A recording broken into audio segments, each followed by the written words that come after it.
Hello, welcome to my channel, and I'm going to be doing something a little bit different other than tools today. It is a Crosman 2240 seal replacement.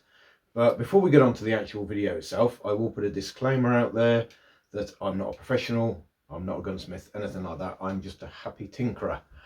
This isn't really a guide to how to do it. It's more of a how I do it. But anyway, yeah, the story behind this is my dad had it. It's pretty much brand new. Somehow a canister, CO2 canister, managed to get stuck in it, and he couldn't get it out. I believe it was caught on the valve stem of the valve that's in there. He did actually get it out. Don't know how he got it out. And since then, it's leaked all the CO2 basically from every orifice possible, so I think all the seals have gone. So I think it did have an issue with it to start with. So we'll just crack on with this. I've also been spending a little bit of money, and I've ordered some parts for it as well, so I'm not going to sure whether I'm going to include those in this video or whether I'm going to do a separate video for it. But I feel like maybe it needs a little bit of modification.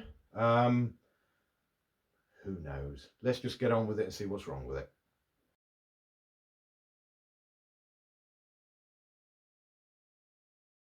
First of all, I'm going to remove the trigger assembly, which is held on by one screw at the front and one at the back.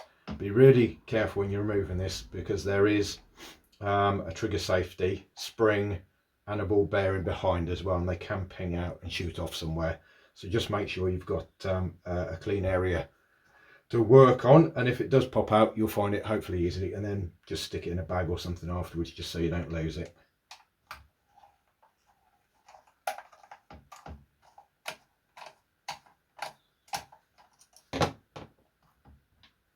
The rear one is quite difficult to actually get. You've almost got to go in at an angle.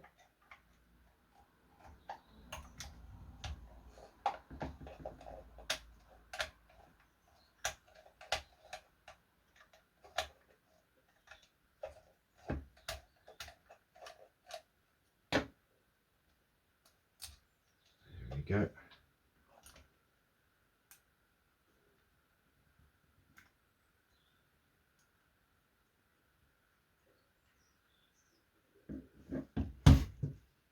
I hope you can just about see there, that's where the spring is. So I'm going to stick that whole assembly in a bag, and we'll come back to it later.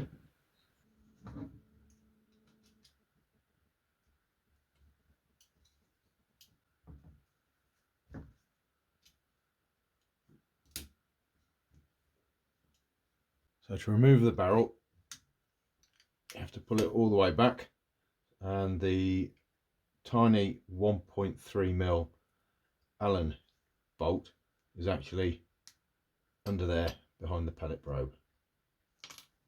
It's a bit fiddly to get out.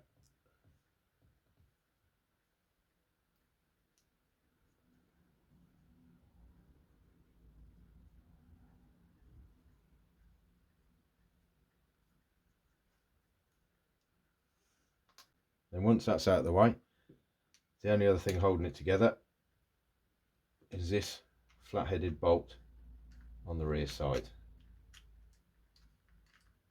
That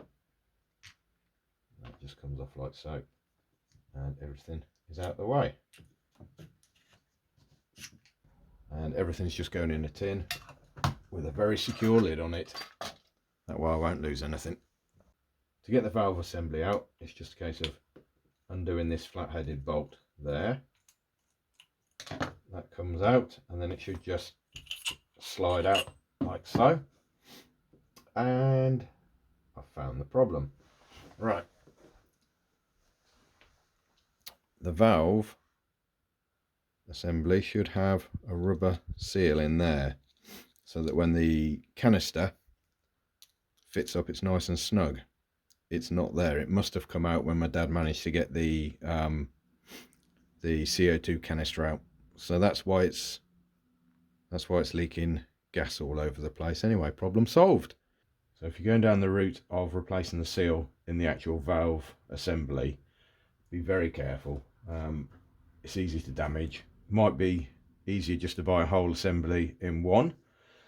But what I did was got some thick rubber, put it in a wooden vise, so it was clamped nice and tight but not too tight, and then got an adjustable spanner with some more rubber to take the top off, and there's been no damage whatsoever. And that just comes apart like that.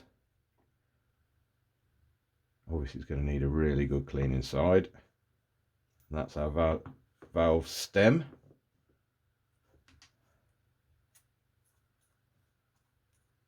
Which seems to be okay. Doesn't look as though it's bent or anything.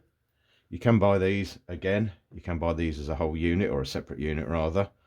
I think they're about 16 quid. I'm going to pop it all back together and hope that everything works fine, which I think it will do.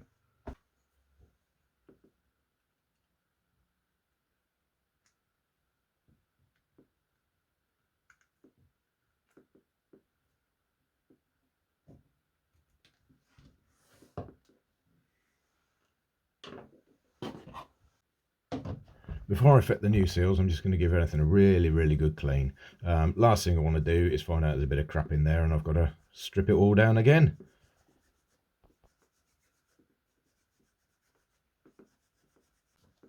That's everything nice and shiny and clean now. Next thing to do is get the seal kit opened up and start fitting some of these seals.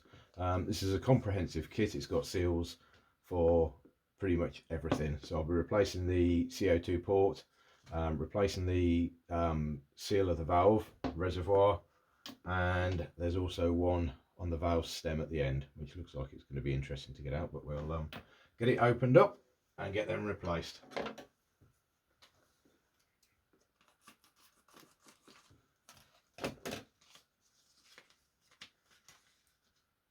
And it's got some good information as well, telling you which one's which and the best ways to fit them.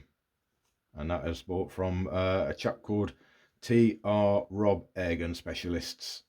I've had a few things for him in the past and he's always been very reliable. So one other thing I've also ordered is Crosman Pelgun oil, and this is specifically designed for Crosman CO2 or any CO2 gun seals. So I'm going to be putting a drop of that on before we put them in.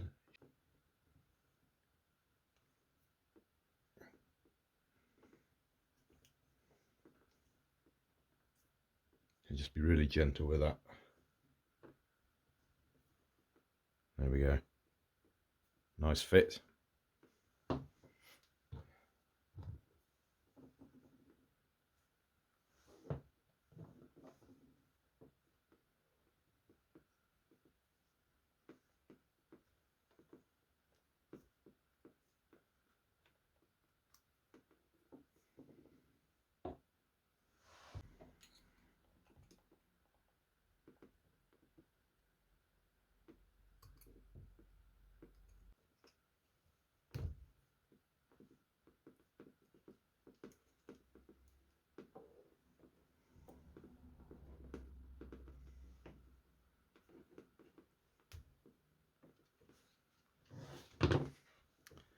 Well, there's no easy way of doing that one, that's for sure. I'll get it cleaned up and then we'll get the new seal fitted. So that leaves us with the bolt probe, and the easiest way to do that is lose your pick. There we go. And this is just on the plastic body. Just lift it up from the back, and it's got a little tang on it, if you can see just there. So refitting, you have to put the front end in first and then drop it down, and that just comes straight out.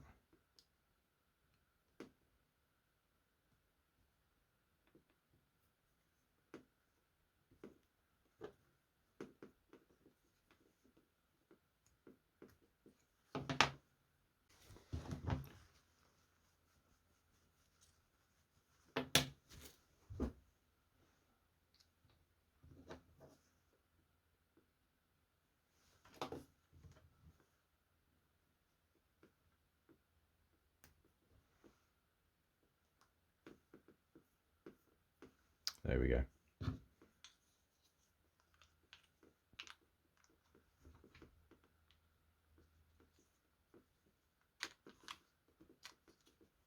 One more seal to go, then it's all done. I've already placed the valve in and loosely screwed it in place, and now I'm fitting the transfer port seal.